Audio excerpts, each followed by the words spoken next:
잘 오셨습니다. 오늘 다이 공동체에 우리 영적 부흥회라는 이름을 붙이긴 했는데요.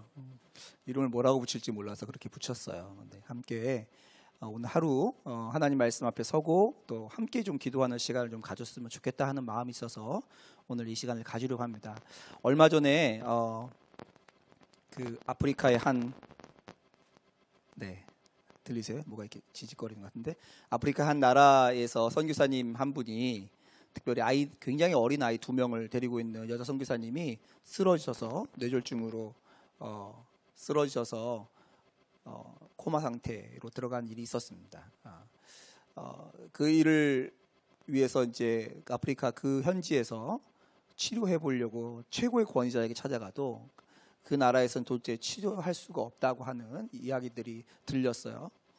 그리고 이미 시간은 많이 지났죠. 그래서 시간이 많이 지나서 이제는 뭐 5기가 마지막으로 한다면 4기 정도 됐을 거라고 한 판단이 섰고, 그리고 어떻게든지 인접국가 가장 가까운 나라였던 프랑스나 이런 곳으로 옮겨서 치료를 하려고 했는데 그쪽 나라에서도 받아주지 않는 형편이 되었습니다. 그래서 저희가 이제 에어 앰뷸런스를 띄워서 그 선교사님을 아프리카에서 한국까지 모시고 오는 일을 하기로 결정을 하고 그 일이 진행되었습니다. 김지원 선교사님이신데요.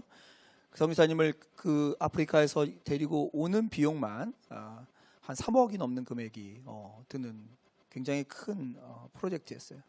그 일을 함께 위해서 기도하고 또 같이 그 소식을 계속 들으면서 제 마음 한편으로는 어떤 생각이 들었냐면, 참 너무 귀하고 감사한데 그렇게 옮겨 오시고 나서도 깨어나지 않으시면 어떡하지? 그런 경우들이 많았거든요. 코로나 시기에 이제 그렇게 모시고 오시고 나서 돌아가신 일도 있었고, 그래서 어떡하지 이런 생각이 들면서 제 마음 한편으로는 좀 회의적인 거예요. 깨어나기 의학적으로 깨어날 수 있는 시간이 지났는데, 거기다가 그 시간이 지난 이후에 에어앰뷸런스를 타고 한국에 들어오신다고 해서 치료가 될까? 의사들은 다 고개를 헐레벌레 걷고요. 실제 현지에서 지냈던 선교사들조차도 이미 골든타임을 놓쳐버렸다라고 생각하는 때였습니다. 그렇게 어떻게 하나님의 허락하심 가운데 선교사님이 한국으로 왔는데, 한국으로 와서도 큰 병원마다 다 받기를 거절했어요. 삼성의료원, 현대, 아산병원, 뭐 모든 큰 병원들이 다 거절해서 여기 가천대학의 병원, 그 병원으로 어떻게 이분이 이제 크리스찬이어서 받아들여서 가게 되었던 거죠. 그리고 이제 수술이 시작되었습니다. 근데 그분이 깨어났어요. 그 중간에 정말 많은 사람들이 기도하고 있었다는 것을 알고 있었거든요. 제가 그때 참 마음에 큰 도전과 하나님께 죄송한 마음이 있었습니다. 정말 기도하면 주님께서 우리 가운데 놀라운 일들을 이루시는구나 라는 것에 대한 분명한 믿음도 있었지만 한편으로는 현실을 인정해야지 하는 생각들이 있었던 저에게 하나님께서, 봤니? 나에게 기도하면 나는 응답하는 하나님이야. 너가 생각하고 너가 상상하는 범주를 뛰어넘어서 일하는 자가 나야. 이런 말씀을 들려주시는 것 같았습니다. 오늘 저희 본 예배가 있습니다. 그리고 저희 다이 공동체는 예배라고 부르지 않아요. 다이 공동체 모임이라고 부름에도 불구하고 오늘 예배처럼 이렇게 1시간 정도 이상의 시간들과 함께 시간을 보내려고 하는 가장 큰 이유입니다. 우리의 공동체가 함께 기도할 때, 하나님의 뜻대로 기도할 때 하나님 행하실 일들을 기대하기 때문에 그렇습니다. 그 일을 오늘 같이 한번 생각해보는 시간이 되었으면 좋겠습니다. 오늘 영상을 좀 띄워주실까요? 오늘 함께 생각해 보려고 하는 말씀의 제목은 도둑맞은 인생을 찾아오신 예수님입니다. 도둑맞은 인생을 찾아오신 예수. 요한복음 4장 1절에서부터 42절까지 말씀을 근거로 함께 생각해 보려고 하는데요. 이게 소리가 안 난다고 하네요. 그래서 원래는 요한복음 4장 1절에서 42절까지를 천천히 낭독을 따라서 이렇게 드라마 성경으로 읽으려고 했는데요. 돼요 이제? 네. 이제 된다고 합니다. 그래서 소리 한번 같이 한번 들어보시죠. 한 5분 정도 걸리는데요.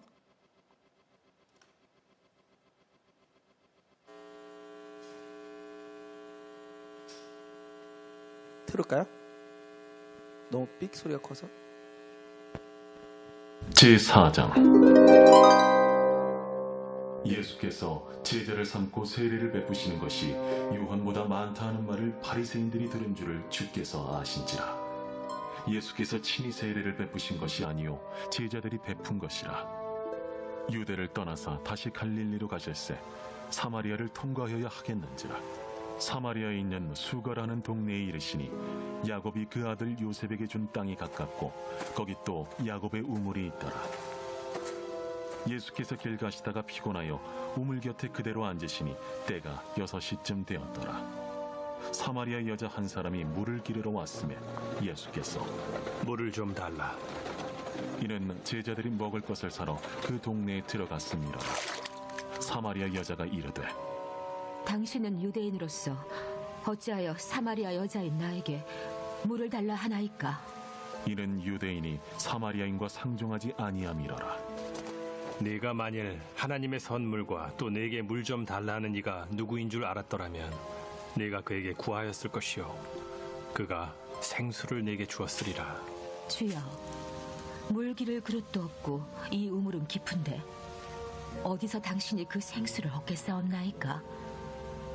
우리 조상 야곱이 이 우물을 우리에게 주셨고 또 여기서 자기와 자기 아들들과 짐승이 다 마셨는데 당신이 야곱보다 더 크니까? 이 물을 마시는 자마다 다시 목마르려니와 내가 주는 물을 마시는 자는 영원히 목마르지 아니하리니 내가 주는 물은 그 속에서 영생하도록 솟아나는 샘물이 되리라. 주여, 그런 물을 내게 주사 목마르지도 않고 또 여기 물 기르러 오지도 않게 하옵소서. 가서 내 남편을 불러오라. 나는 남편이 없나이다. 내가 남편이 없다는 말이 옳도다. 너에게 남편 5이 있었고 지금 있는 자도 내 남편이 아니니 내 말이 참되도다. 주여, 내가 보니 선지자로소이다. 우리 조상들은 이 산에서 예배하였는데 당신들의 말은 예배할 곳이 예루살렘에 있다 하더이다. 여자여, 내 말을 믿으라. 이 산에서도 말고 예루살렘에서도 말고 너희가 아버지께 예배할 때가 이르리라. 너희는 알지 못하는 것을 예배하고 우리는 아는 것을 예배하노니 이는 구원이 유대인에게서 남이라. 아버지께 참되게 예배하는 자들은 영과 진리로 예배할 때가 오나니 곧 이때라. 아버지께서는 자기에게 이렇게 예배하는 자들을 찾으시느니라. 하나님은 영이시니 예배하는 자가 영과 진리로 예배할지니라. 메시아, 곧 그리스도라 하는 이가 오실 줄을 내가 아노니 그가 오시면 모든 것을 우리에게 알려주시리이다. 네게 말하는 내가 그라. 이때에 제자들이 돌아와서 예수께서 여자와 말씀하시는 것을 이상히 여겼으나 무엇을 구하시나이까? 어찌하여 그와 말씀하시나이까? 묻는 자가 없더라. 여자가 물동이를 버려두고 동네로 들어가서 사람들에게 이르되 내가 행한 모든 일을 내게 말한 사람을 와서 보라. 이는 그리스도가 아니냐? 하니 그들이 동네에서 나와 예수께로 오더라. 그 사이에 제자들이 청하여 이르되 라삐여, 잡수소서. 내게는 너희가 알지 못하는 먹을 양식이 있느니라. 제자들이 서로 말하되 누가 잡수실 것을 갖다 드렸는가? 나의 양식은 나를 보내신 이의 뜻을 행하며 그의 일을 온전히 이루는 이것이니라. 너희는 넉 달이 지나야 추수할 때가 이르겠다 하지 아니하느냐? 그러나 나는 너희에게 이르노니 너희 눈을 들어 밭을 보라. 희어져 추수하게 되었도다. 거두는 자가 이미 삭도 받고 영생에 이르는 열매를 모으나니 이는 뿌리는 자와 거두는 자가 함께 즐거워하게 하려 함이라. 그런즉 한 사람이 심고 다른 사람이 거둔다 하는 말이 옳도다. 내가 너희로 노력하지 아니한 것을 거두러 보내었노니 다른 사람들은 노력하였고 너희는 그들이 노력한 것에 참여하였느니라. 내가 행한 모든 것을 그가 내게 말하였다. 증언함으로 그 동네 중에 많은 사마리아인이 예수를 믿는지라. 사마리아인들이 예수께 와서 자기들과 함께 유하시기를 청하니 거기서 이틀을 유하심에 예수의 말씀으로 말미암아 믿는 자가 더욱 많아 그 여자에게 말하되 이제 우리가 믿는 것은 내 말로 인함이 아니니 이는 우리가 친히 듣고 그가 참으로 세상의 구주신 줄 알미라.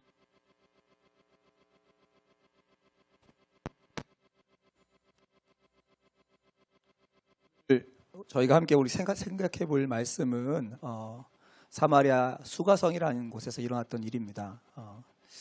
이 사마리아 수가성이라는 곳에서 살았던 한 여자 이야기를 좀 살펴보려고 하는데, 이 일이 일어났던 장소는 바로 우물입니다. 여러분 그 이스라엘 지역에, 특별히 사마리아 지역을 가보면 아시겠지만 거기에 아주 좋은 이렇게 물줄기를 가지고 있는 동네가 아닙니다.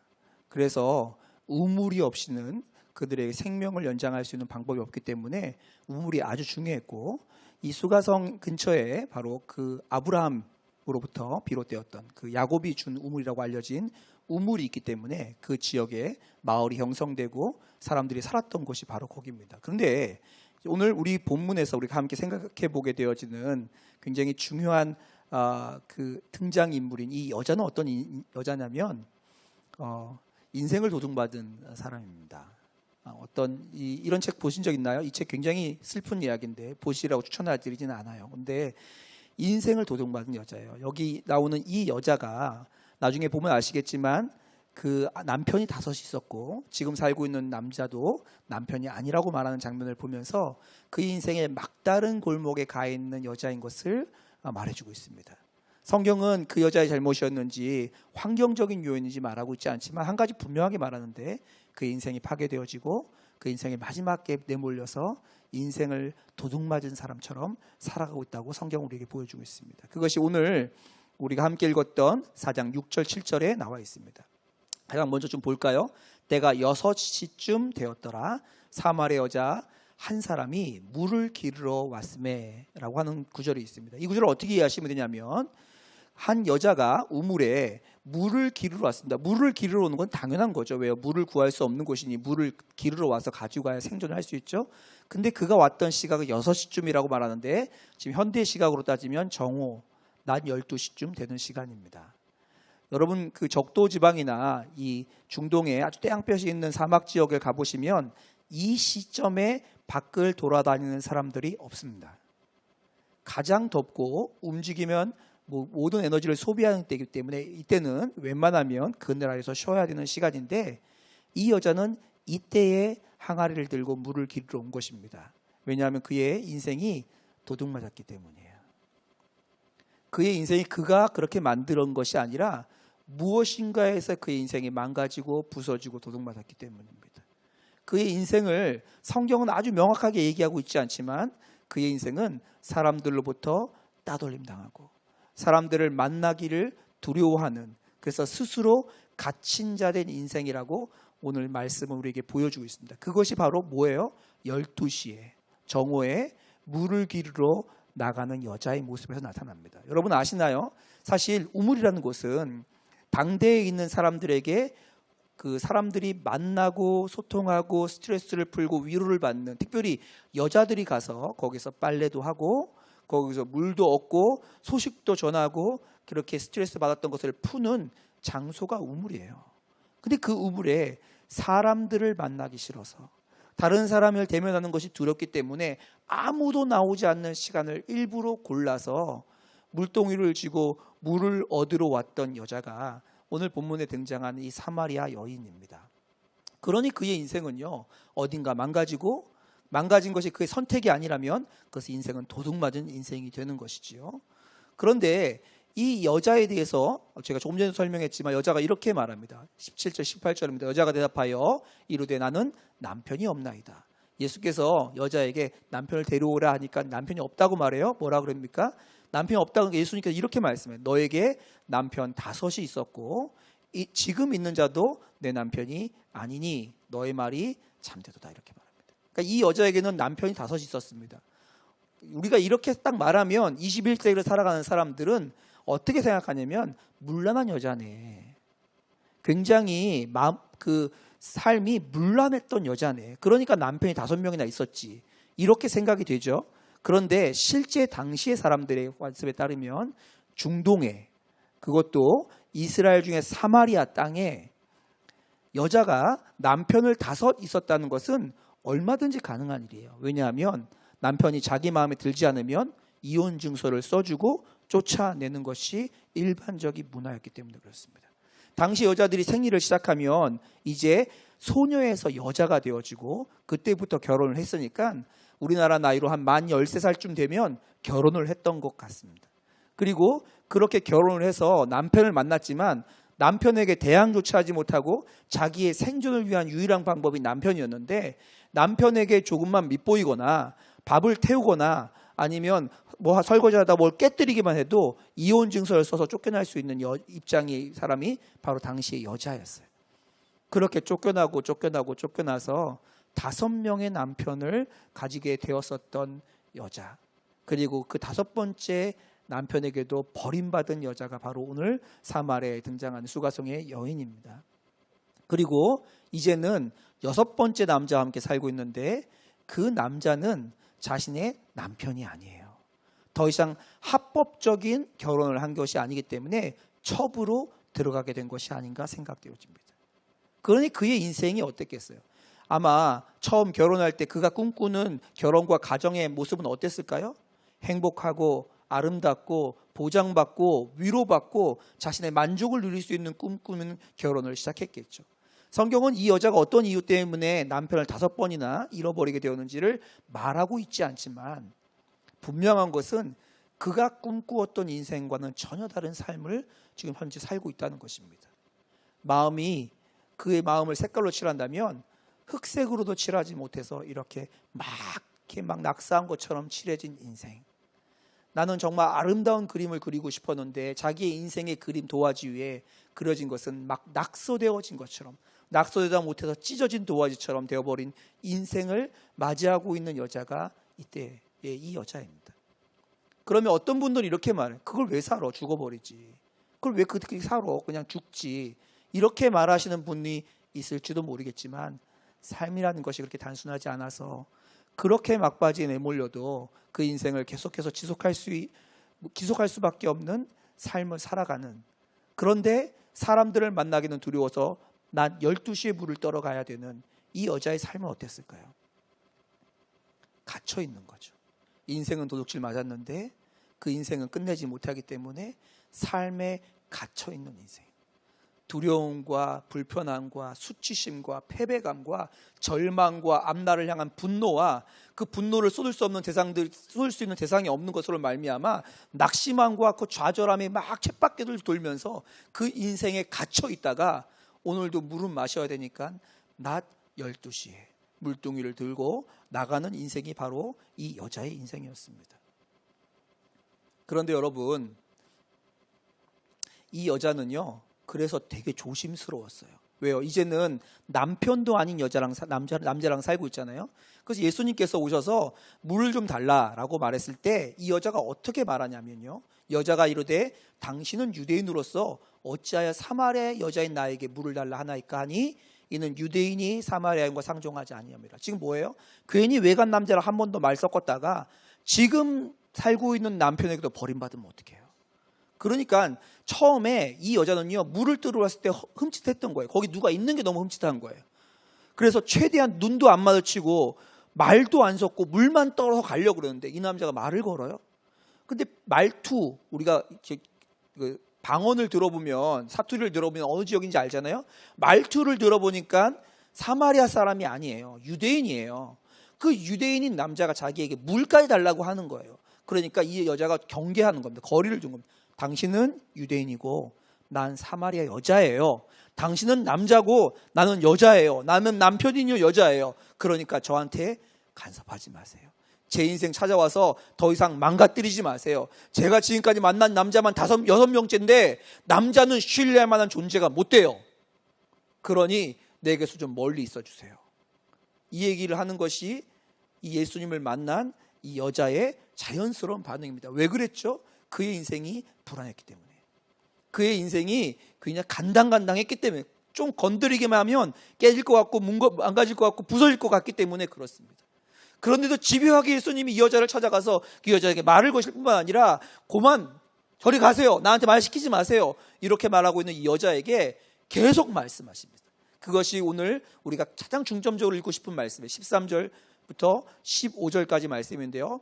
여기 써 있는 말씀을 여러분이 함께 읽겠습니다. 졸리신 분들이 있기 때문에 읽으면서 잠을 좀 깨는 시간 갖도록 하겠습니다. 같이 읽겠습니다. 시작.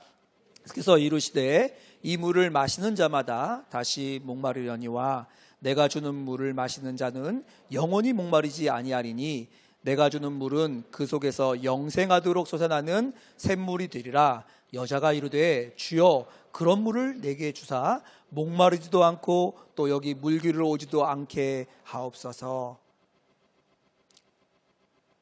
전혀 예상하지 못했던 말을 합니다. 내가 주는 물을 마시면 목마르지 않고 그 속에서 영생에서 솟아난다라고 말해요. 그러니까 그제서야 이 여자가 진짜 원하는 바를 말합니다. 나 여기 물기를 오기 싫어요.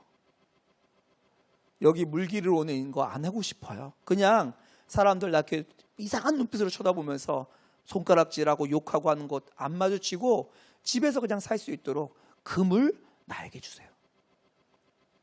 사실은 이 여자는 뭘 얘기하고 있는 거죠? 제 마음은, 제 삶은 낱낱이 다 갈라져 있어요. 어떤 것으로 채울 수 없어요. 채우려고 해도 채워지지 않는데 이 수치만 좀 피하게 해주세요. 이 위급함만 좀 그냥 지나가게 해주세요. 이 답답함의 상황들만 그냥 지나칠 수 있다면 그것만으로도 좋겠어요. 당신 할 수 있다고요? 나한테 좀 해주세요. 아무리 마셔도 목마름이 해결되지 않는 그 갈망 가운데 있던 여자의 정말 마음의 솔직한 고백이었습니다. 자기 인생을 나름대로 최선을 다해 살았지만 땅을 파도 물이 솟아나지 않아서 어느 순간 탈진해버린 것 같은 그의 인생이 그의 삶의 현장이었다고요. 이런 현주소를 살아가고 있는 이 여자의 마음은 어땠을까요? 여자의 고백은 사실은 지금 시대로 말하면 이렇게 고백했겠죠. 죽지 못해서 살지. 죽지 못해서 살지. 그때 예수님께서 내 남편을 데리고 와라라고 말씀하신 거예요. 당신 알아요?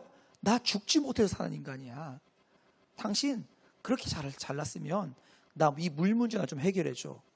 그때 내 남편을 데리고 와라요. 그리고 그 여자의 수치를 정확하게 알고 있어요. 이방 남자가. 그러니 이 여자가 놀라기도 했지만 놀라면서 이렇게 말합니다. 여자가 이르되 주여 내가 보니 선지자로소이다. 당신 하나님 보내신 사람이군요. 그러면서 어떻게 말하냐면 우리 조상들은요, 우리 동네에서는요, 우리 목사님은요 이 산에서 예배해야 된다고 말하는데 당신네 동네 사람들은 그렇게 하는 게 아니라 예배할 곳이 예루살렘에 있다고 하던데요. 그럼 뭐 해야 돼요? 어떤 게 맞는 거예요? 라고 말하고 있어요. 그러니까 여기서 뭐가 등장하죠? 이 사람은요 신앙인이었어요. 이 여자는 신앙인이었다고요. 하나님을 모른 척하는 사람이 아니에요. 하나님을 버리지 못해요. 그런데 하나님이 그 인생의 갈급함은 전혀 해결할 수 없는 삶을 살고 있는 사람이 바로 이 여자예요. 하나님을 알아요? 어떻게 예배해야 되는지도 들었어요? 그런데 그의 인생은 메말랐어요. 아무리 그 예배당이나 예배를 드리고 나서도 그의 메마름은 해결되지 않는 인생을 살고 있던 여자가 바로 이 여자입니다. 그래서 하나님을 만났음에도 불구하고 예수님을 만났음에도 불구하고 그 예수님 앞에 적당한 거리를 두고 있는 거예요. 나에게 어떻게 하면 당신 하나님으로부터 오는 그 복을 받을 수 있는지 말해주세요. 하지만 나는 전적으로 당신에게 뛰어들어갈 수는 없어요. 내가 기도했는데 내 기도 안 들어주시잖아요. 내 고민 안 해결되는 거잖아요. 그냥 물이라도 해결해 주세요 하는 마음으로 하나님 앞에 서 있는 여자가 바로 이 여자입니다. 그러니까 이 여자를 한번 정리해 볼까요? 삶은 망가지고 생존만 남아있는 여자입니다. 외롭고 고립되고 위태로운 삶을 살고 있어요. 계속해서 실패하고 그 속에 그 실패 속에 갇혀있는 삶을 살고 있습니다. 채워지지 않는 목마름과 갈증 가운데 지쳐있는 여자예요. 그러나 동시에 하나님을 부인하지는 못해요. 함께 어울리고 싶어요 사람들과. 하지만 비난이 두려워서 절대 어울리지 못하는, 그보다 더 고통스러운 건 불투명하고 불확실한 미래에 지쳐있고 짜증이 난 여자입니다. 하나님을 만나고도 그 고된 길을 걸어서 우물을 찾아가서 하나님이신 예수님을 만나고도 그의 문제는 전혀 해결되지 않습니다. 이게 바로 이 여자의 모습입니다. 그런데요, 이게 요한복음 4장에 등장하는 이 여자만의 모습인가요? 참 죄송하지만 아니요, 그렇지 않아요. 오늘날 21세기를 살아가는 정말 많은 사람들이 이 문제를 그대로 가지고 살아갑니다. 미래에 대해서 불확실하고 연습 때 실패한테 묶여 있고 자신의 삶을 최선을 다해 살아가고 있지만 감옥에 갇혀 있는 것 같고 하나님을 알고 있지만 하나님은 내 삶 가운데 동떨어져 있는 것만처럼 보이고 그러면 어떻게 복 받는데 복 받는 길들을 찾아다니고 싶지만 하나님을 직접 만난 적도 없고 그의 인생을 그 스스로 풀어보고 싶지만 꼬이고 꼬인 매듭을 하나로라도 푸는 것이 버겁고 힘들기만 한 그래 차라리 하나님 집이나 좀 주세요. 월급이나 좀 괜찮은 거 주세요. 병이나 좀 고쳐주세요. 이것이 하나님 앞에 가지고 있는 소원의 전부인 것처럼 여겨지는 인생, 그 인생이 바로 오늘 사마리아 땅에서 만난 여자의 인생이라는 거예요. 그리고 그것이 오늘 21세기를 살아가고 있는 굉장히 많은 성도들의, 굉장히 많은 사람들의 삶이기도 합니다.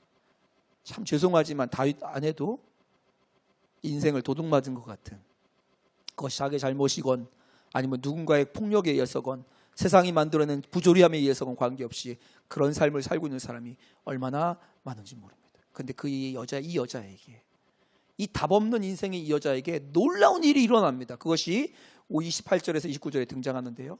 여자가 물동이를 버려두고 동네로 들어가서 사람들에게 이르게 됩니다. 여자가요, 지금 왜 나왔어요? 12시에요? 물 뜨러 나왔어요. 이게 이 여자가 나오는 그때하고 비교할 수 없는 불과 얼마 전에 한국의 사진이에요. 이분이 이제 물을 뜨러 가는 이 물동이를 가지고 있는 사진. 그러니까 이게 별로 200년도 안 된 사진이죠. 그렇죠? 보세요. 지금 이 사진 속에서 제일 값비싸 보이는 게 뭐예요? 값을 잘 못 매기세요? 이 여자분, 이 사진 중에서 제일 비싸 보이는 게 뭐예요? 항아리예요, 항아리. 물동이잖아요. 그러니까 1900년대 초기나 아니면 1800년대 후반기에 살았던 분들의 입장이 이렇다면 예수님 시대에 살았던 여자가 물동이를 쥐고 왔을 때 가장 값진 건 뭘까요? 그것도 남편이 5이나 있었고 지금 첩으로 살고 있고 한 여자의 가장 귀엽지 않은 것은 물동이었을 겁니다. 근데 이 여자가 그의 가장 값지고 그의 인생에 가장 긴급한 것을 버려두고, 왜 12시에 나왔죠? 사람들 안 만나고 싶어서, 사람들 직면하는 게 싫어서. 그랬던 그 여자가 동네로 들어가는데 어디로 가요? 사람들에게로 들어가게 됩니다. 어떻게 이런 일이 일어났죠? 갑자기 이런 일이 어떻게 벌어질 수 있죠? 그의 인생에 뭐가 바뀌었죠? 남편이 무릎 꿇고 회개하면서 다시 내 아내로 돌아와라고 달라고 말했나요? 아무런 변화가 일어나지 않았는데 그의 인생에 갑자기 물동이를 버려두고 사람들에게로 돌아가는 일이 어떻게 일어난 것이죠?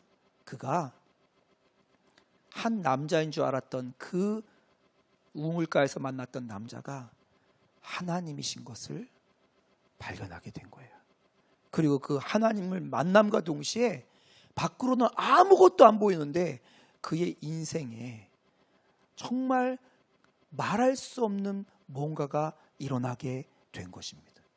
제가 오늘 이 시간 말씀을 준비하면서 뭘 기대하고 이 자리에 왔냐면 이 일이 저에게, 그에게, 여러분에게 일어나기를 기대하고 이 자리에 왔습니다. 제 인생에 하루 종일 눈물밖에 나지 않는 날들이 있었습니다. 3개월 동안 딱 한 곡 노래를 틀어놨는데 다른 노래를 들을 수 없어서 3개월 내내 똑같은 노래만 24시간을 틀어놓고 지냈던 적이 있습니다. 그런데 그 환경과 상황이 하나도 바뀌지 않았는데 내 마음속에 노래가 흘러나오기 시작하고 그 어려운 상황이 바뀌지 않았는데 마음의 평강이 누려지고 승리를 이야기하는 때가 찾아오게 되었어요. 왜요? 그 마음의 변화가 일어나는 일이 난 거예요. 이거는요, 사마리아 여인에게만 일어난 게 아니고 어떤 목사라는 사람에게만 일어나는 게 아니고 주님께서 우리의 마음을 찾아오셔서 우리의 마음 가운데 하나님의 하나님 되심을 만나주시면 반드시 일어나는 일입니다. 이 일이 오늘 이 자리에 함께 하신 우리 다윗 공동체 여러분들에게 일어나기를 축복합니다. 그런데 이 아멘이 힘이 없죠. 왜요? 힘이 없는 게 맞아요. 나는 그런 일이 일어날 만한 준비가 안 됐어. 나는 하나님이 그런 일을 일으키실 리가 없지. 아니, 나에게 그런 일이 일어난다는 게 그래, 이 사람은 그런 일이 일어날 수 모르겠는데 나한테는 그런 일이 안 일어날 거야 하는 생각들이 들기 때문에 그렇습니다. 그런데 여러분 굉장히 주목해서 봐야 되는 게 있어요. 오늘 말씀에 우리가 주목해서 봐야 되는 건 이 여자가 예수님과 얘기하다가 변화된 것이 아니고 이 일이 어떤 의도에서 일어났는지, 누가 이 일을 계획하셨는지, 누구에게 계획했는지를 볼 필요가 있습니다. 여러분 보세요. 오늘 말씀이 4장 3절부터 이렇게 시작됩니다. 제가 읽겠습니다. 유대를 떠나사 다시 갈릴리로 가실새. 유대가 어디냐면요, 이 아래쪽에 있는 네모난 지역보다 좀 아래 예루살렘이라고 써 있는 저 지역에서부터 저 위쪽, 큰 네모가 있는 저 위쪽이 갈릴리 지역인데요. 더 올라가야 되는데 거기까지 가는 것이 예수님의 목적이었어요. 그런데 뭐라고 그러냐면 4절에 사마리아를 통과하여야 하겠는지라. 사마리아에 있는 수가라는 동네에 이르시니, 이렇게 되어 있습니다. 원래는요, 유대 사람들이 이 유대 지방에서 위쪽에 있는 갈릴리로 갈 때는 어느 지역을 지나가냐면 저 B라고 써 있는 루트를 지나갑니다. 저게 사람들이 다니는 길이에요. 왜냐하면 이 A라던 지역으로 하면 직선 길이긴 한데 여기는 반드시 사마리아를 통과해야 되기 때문에 그렇습니다. 사람들은 이것을 원하지 않았어요. 그래서 모든 사람들이 B라는 지역을 통해서 가고 그것이 훨씬 더 발전되어 있는 길이었어요. 그래서 편안하게 갈 수 있는 길이기도 하고 빠를 수도 있는 가능성이 있는 길이에요. 오히려 A라는 길을 통과하게 되면 어떻게 되냐면 산악 지역을 통과하는 길이 됩니다. 그런데 예수님께서 어떻게 했어요? 사마리아를 통과하여야 하겠는지라. 그러니까 예수님이 의도를 가지고 지나가다가 이 마을에 든 게 아니라 의도를 가지고 사마리아로 가고자 했다는 것입니다. 그리고 예수님이 어떻게 이곳에 도착했는지 보십시오. 4장 6절입니다. 또 거기 야곱의 우물이 있더라. 예수께서 길 가시다가 피곤하여 우물 곁에 그대로 앉으시니. 가셔서 너무 피곤해 그대로 그냥 앉았어요. 이게 무슨 얘기예요? 몸이 지치고 피곤하여 한 힘조차 없을 때까지 정말 힘을 다해서 거기까지 걸어왔다는 거예요. 언제 그렇게 하죠? 언제 이렇게 막 힘 지칠 때까지 막 가요? 약속 시간이 있을 때. 어딘가의 목표점에 어디 몇 시까지 도착해야 한다는 게 있을 때나 그렇게 하잖아요. 예수님이 그런 것처럼 이 수가성을 향해서 막 걸어가서 거기까지 가서 이렇게 할 때까지 걸어가셔서 앉았다는 거예요. 피곤함을 무릅쓰고. 그리고 여자가 찾아왔어요. 아까 말씀드렸던 것처럼 여자는요, 외간 남자 보고 싶지도 않아요. 거리를 두고 싶어요. 나랑 상관하기 싶지 않아요. 그런데 먼저 누가 말씀을 거세요? 예수님께서 먼저 말씀을 하십니다. 사마리아 여자 한 사람이 물을 기르러 왔음에 예수께서 물을 좀 달라 하시니. 목말라서 달라고 하신 것이 아니에요. 성경에는 예수님께서 물 마셨다는 기록이 없어요. 예수님께서 이 여자를 찾아와서 이 여자를 만나신 것입니다. 근데 여러분 굉장히 주목해 봐야 될 게 한 가지 있는데, 사마리아 성에 하나님을 경외하고 그리고 죄를 짓지 않고 그리고 나름대로 의롭게 살았던 사람들이 있었을까 없었을까요? 있었겠죠. 저희 교회만 해도 그렇죠. 한 명 뽑으라 그러면 유기성 목사님, 네, 이렇게 뽑잖아요. 그렇죠? 있잖아요. 우리는 흔히 뭘 생각해요? 하나님이 역사하시면 유기성 목사님이 역사할 거다, 이렇게 생각하는 거예요. 그래서 우리 안수기도 한다 그러면 유기성 목사님 뒤에 줄을 쫙 쓰고 저쪽으로 가라 그래도 안 가요. 그래서 나 여기 있을 거예요. 막 그렇게 일이 일어나잖아요. 그렇죠? 왜 그렇죠? 우리는 그렇게 생각해요. 하나님이 역사한다면 그 사람을 통해 역사할 거예요. 제가 오늘도 말씀 마치고 안수기도 할 건데요. 제가 한 가지 분명하게 말씀드리고 넘어가겠습니다. 제가 안수기도 하기 때문에 하나님이 특별히 역사하는 일은 없습니다. 그런 일 없어요. 유기성 목사님이 안수기도 하기 때문에 특별한 역사가 일어나는 거 아닙니다. 성경이 명확하게 얘기해서 그런 거 아니에요. 주께서 역사하시는 거죠. 그러니 오늘도요, 안수 받으려고 나오지 마세요. 하나님 앞에 그 마음을 가지고 나가면 주님이 반드시 직접 안수하시고 역사하십니다. 믿음을 보시고 따라 내 믿음이 너를 구원하였느니라, 이렇게 말씀하시는 주님께서 우리의 믿음 가운데 안수하시고 역사하시는. 그럼 안수는 누가 받냐? 기도할 힘조차 잊어버렸어요. 하나님 앞에 마음은 있는데 기도할 힘조차 잊어버려서 저를 좀 도와주세요. 제가 하나님께 나가야 되는데 지금 병원 가야 되는데 병원까지 걸어갈 힘이 없어요. 그러니까 나를 부축해서 병원까지 좀 데려다 주세요 하시는 분들이 안수 받는 거예요. 그러니까 그분들을 제외하고는 나오지 마시기 바랍니다. 네. 네. 이렇게 예수님께서 먼저 의도적으로 말씀하셨어요. 근데 그 사람이 누구라고요? 남편 5 있었던, 지금은 첩으로 살고 있는 여자예요. 예수님이 계획을 가졌어요. 내가 사마리아로 지나가야 되리라고 했는데, 지나가는 이유가요, 잘난 사람, 똑똑한 사람, 준비 많이 한 사람, 금식하고 매일매일 큐티하고 새벽 예배 잘 나오고 하나님 앞에 죄 지은 적 없고 죄 져봤자 이 나쁜 놈아 이렇게 한 거게 다고, 뭐 이런 사람들을 하나님이 찾아오신다고 말하지 않았어요. 주님은요, 인생이 꼬이고 자기 스스로 인생에 갇힌 것 같고 흑암이고 절망이고, 그래서 삶 자체가 죄덩어리고 율법에 하면 돌에 맞아 죽어야 되는 여자, 그 여자가 예수님이 만나고 싶었던 여자였다고 성경은 말하고 있습니다. 그리고요, 이 여자를 찾아왔어요. 하나님이 그렇게 헉헉거리면서 와서 이렇게 딱 멈췄는데, 그 자리에 왔는데도 불구하고 예수님을 향해서 비아냥거리잖아요. 사마리아 여자가 뭐라 그래요? 당신은 유대인이고 난 사마리아 여자인데 관심 끝이죠? 이렇게 한 게 이 사람의 여자 말이잖아요. 그렇죠? 비아냥거리고 있어요. 전혀 예수님을 만나고 하나님 만났음에도 불구하고 관심도 두지 않아요. 예배에 나와서 꾸벅꾸벅 졸았어요. 말씀 시작하고 뭐 축도할 때 되니까 잠이 깨네. 이런 나를 하나님 무슨 축복하실 거야. 지금 그 여자가 지금 이 여자라고요. 다음번에 예배 잘 드리고 축복받아야겠다. 성경이 우리에게 그렇게 말하고 있지 않아요? 예수님이 찾아오셨음에도 불구하고 비아냥거리고요, 거리를 두고 싶어 하고요, 또 어떻게 했죠? 의심을 가지고 있어요. 비아냥거릴 뿐만 아니라 의심을 가지고 있어요. 내가 물 좀 달라 그랬더니 당신 그릇도 없는데 어디다가 물을 떠려고 그래요? 이게 얼마나 깊은지 알아요? 당신 손이 닿겠어? 어떻게 꺼내려고 그래? 하면서 비아냥거리고, 물을 준다고? 주면 내가 주지, 당신이 나한테 무슨 물을 줘? 이렇게 말하는 사람이 바로 이 여자였어요. 불신과 회의를 가지고 있는 여자였습니다. 여자가 이르되 주여 내가 보니 선지자로 하나님 보내신 거 확인했어요. 그런데 뭐라 그래요? 저를 도와주소 이렇게 하는 게 아니라, 그러면요 저한테 좀 말해보세요. 어떻게 하는 게 복 받는 건지, 어느 목사님한테 가서 안수받아야 복 받는지 좀 알려주세요. 유기성 목사님 라인으로 쓸까요? 아니면 새로운 피인 김다희 목사님 라인으로 갈까요? 이게 지금 여자의 질문이에요.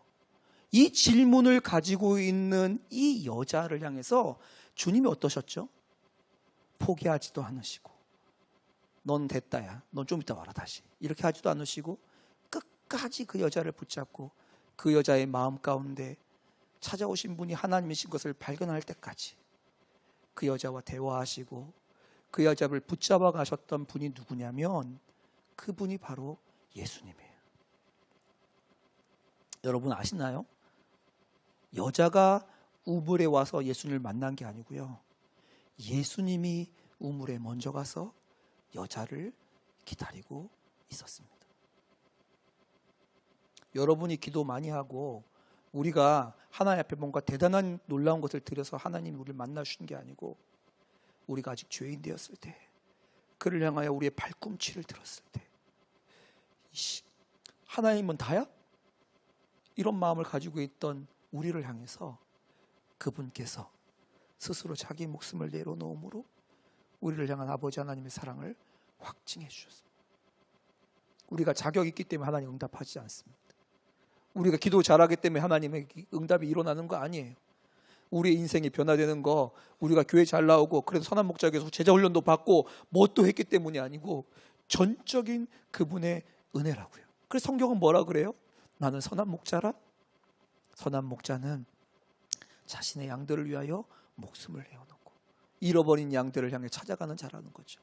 그 99마리 길 잃지 않은 양을 내버려두고 길 잃은 양을 찾아가서 그 한 양을 찾으면 기뻐하고 즐거워하고 잔치를 베푸는 선한 목자가 우리 하나님이십니다.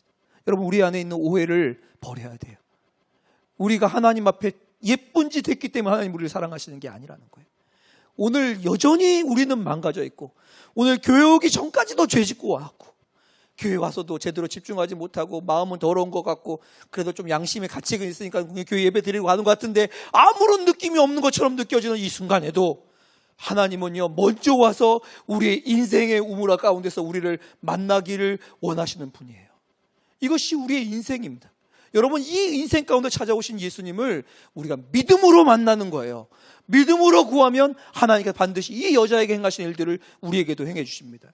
제가 20대 때 미국에 갔더니, 미국 가기 전에 이런 한 30년 전 얘기인 것 같은데요. 이런 광고가 있어요. 이거 뭔지 아세요? 당시만 해도 이 광고가 유명했는데, 깨지지 않는 아름다움. 네, 코렐 아시는 분들이 계시네요. 깨지지 않는 아름다움. 당시에는 이 유리로 된 게 이게 안 깨지는 일이 별로 없었는데, 코렐이라고 하는 이 특별 그 그릇 회사가 나왔는데 막 떨어뜨리는 거예요. 근데 안 깨져. 그래서 깨지지 않는 아름다움이에요. 저희 집에도 이걸 그래서 많이 갖고 있었어요. 저희 집에도. 그런데 이게요, 안 깨지는 게 아니라 깨져요. 잘 안 깨질 뿐이지 깨져요. 그런데 저희가 이제 인도네시아에 살 때 이 코렐 그릇을 그걸 한국에서 들고 갔네요. 또 이것도 들고 가갖고 사는데, 인도네시아는 바닥이 타일이에요, 타일. 그래서 떨어뜨리면 깨져요, 이게. 근데 그냥 깨지는 게 아니라 이렇게 깨집니다. 코렐은 깨지면 이렇게 깨져요. 그냥 금이 가는 게 아니고요, 이렇게 깨지고 지금 눈에도 안 보이는 그 아주 작은 가루들이 바닥에 쫙 깔려요. 제 아내가 이걸 몇 번 이제 실수 손에 떨어뜨려서 깨뜨렸는데, 깨뜨릴 때마다 똑같이 이렇게 깨지는 거예요. 근데 이게 깨질 때 그냥 깨지면 좋은데, 참 이렇게 분주할 때 깨죠. 왜냐면 막 바쁘니까 막 이렇게 하다가 깨뜨리잖아요. 바쁘고 분주하고 막 인생은 막 고단한데, 이게 탁 깨지면서 온 마루를 향해서 쫙 퍼지면요, 힘이 툭 빠지나 봐요. 그리고 그날 밤에 와서 저한테 말하는 게, 그 깨진 거 보니까 내 인생 같기도 하고, 이런 얘기를 하더라고요. 그래요, 맞아요. 우리의 삶의 순간 가운데 이 깨진 코렐 그릇처럼 수습이 불가능한 것처럼 보이는 때가 있어요. 이 자리도 있잖아요. 겉으로는 괜찮다고 말하고 있지만, 아버지 하나님, 내 마음은 이렇게 깨져 있는데, 내 나름대로 수습해서 붙여보려고 하지만 도대체 수습이 불가능한 나의 삶의 깨어짐 있잖아요. 이 깨어진 인생을 찾아오시는 분이 주님이십니다. 저는 제가 3살 때 저희 아버지가 사고를 당하셨습니다. 폭발 사고로 전신의 3분의 2 이상을 3도 화상을 입으셨어요. 죽으셔야 되는 분이 정말 기적적으로 살아나셨는데, 그 일로 중환자실에 7년을 넘게 계셨습니다. 중환자실에 7년이 넘게 있으면 옆에 사람들이 다 죽어갑니다. 사망하는 사람이 수없이 많고, 저는 기억 못해요. 저는 너무 어려서. 근데 저는 뭘 기억하냐면, 제 어린 날에는 기억이, 아버지 얼굴이 기억이 없고, 저의 기억은 수의 아저씨가 기억이 납니다.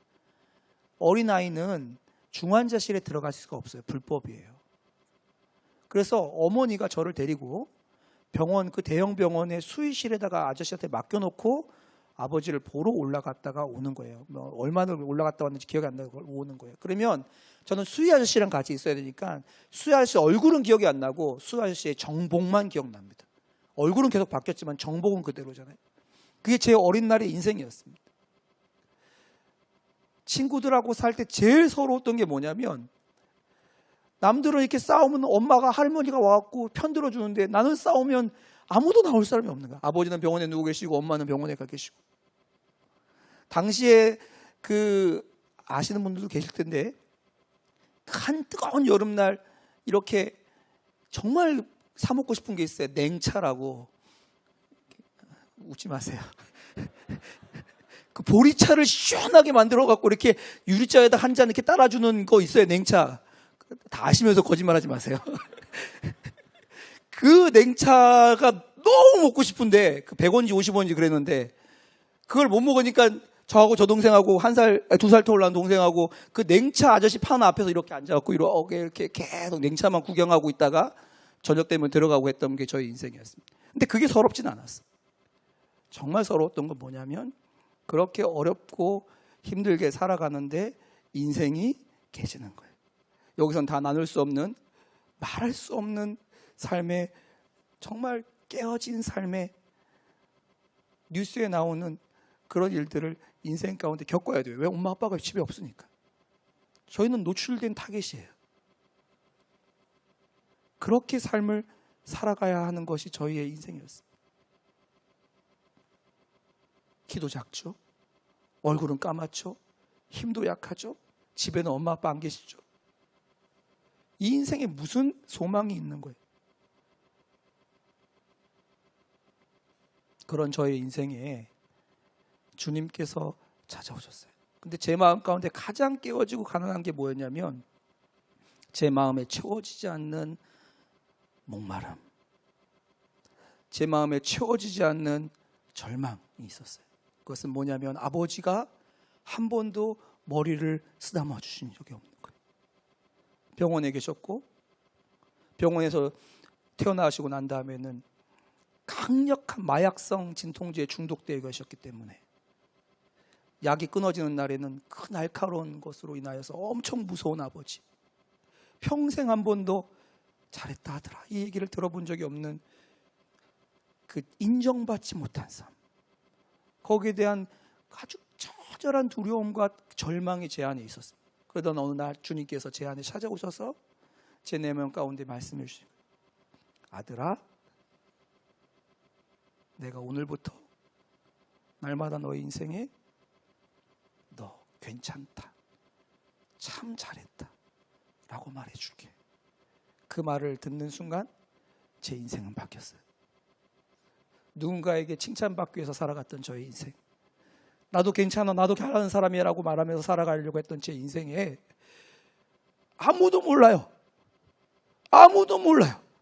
근데 주님이 제 인생에 찾아오셔서 너 괜찮아, 내가 너를 어떤 것보다 보배롭게 여기고 너의 인생을 내가 축복한다라고 하시는 그 축복 한마디를 듣는 것이 저의 인생을 바꾸는 일이 됩니다. 이 시간 함께 오늘 이 말씀을 가지고 생각해 봅시다. 예수님께서 오늘 이 수가성 여인을 찾아오신 이유가 있습니다. 요한복음 4장 13절 14절, 이 물을 마시는 자마다 다시 목마르냐, 너가 퍼는 그 물 마시는 자마다 다시 목마르는지, 내가 주는 물을 마시는 자는 영원히 목마르지 아니하리니 내가 주는 그 물은 그 속에서 영생하도록 솟아나는 샘물이 되리라. 주님 왜 이 수가성 여인을 찾아오시냐면 그 샘물을, 목마르지 않는 샘물을 주시기 원했기 때문이에요. 여러분, 여러분들에게 주님이 정말 원하시는 것이 있다면 여러분의 상황이 바뀌고 여러분의 월급이 바뀌고 여러분의 직장이 바뀌고 진급되어지고 그런 거 아닙니다. 목마르지 않는 하나님의 그 채우심을 여러분에게 주시고 싶기 때문이에요. 오늘 이 시간 이것을 놓고 이 말씀을 붙잡고 3번 정도 나눠서 기도할 겁니다. 올라오시죠? 함께 올라와서 찬양하고 기도할 텐데요. 이 주님 앞에 하나님, 나를 좀 만나 주십시오. 내 인생에 깨어진 것도, 내 인생의 부족함도, 내 인생에 반복되는 그 순환되어지는 실패도, 내 인생에 꼬여있는 매듭들도 주님 안에서 해결돼야 되는데 주님의 인생을 만나주시길 바랍니다 하고 함께 좀 기도하는 시간 가졌으면 좋겠습니다. 기도하기 전에 우리 찬양 하나 같이 하고 기도하는 시간 갖도록 하겠습니다.